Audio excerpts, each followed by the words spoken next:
If Safari buttons are missing on your iPhone after an update, don't worry. You can easily restore them in a few seconds.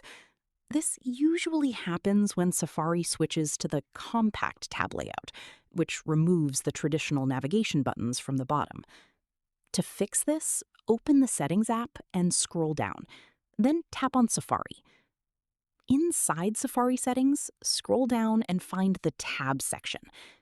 Here, you may see different layout options like compact, bottom tap bar, or top single bar. On my device, only two options are showing due to an older iOS version, 16. In newer iOS versions, 26, the compact option may also be available here, but on my iOS version, it is not showing. I will show a screenshot for reference. If compact is selected, that may be the reason why some navigation buttons feel missing or different.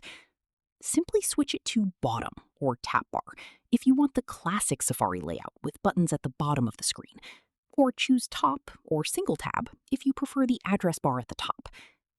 Once you select bottom, tap bar, or top, single bar, the Safari navigation layout will update immediately. And that's it. If this video helped you fix Safari buttons missing on iPhone, make sure to like the video and subscribe for more iPhone tips and troubleshooting tutorials.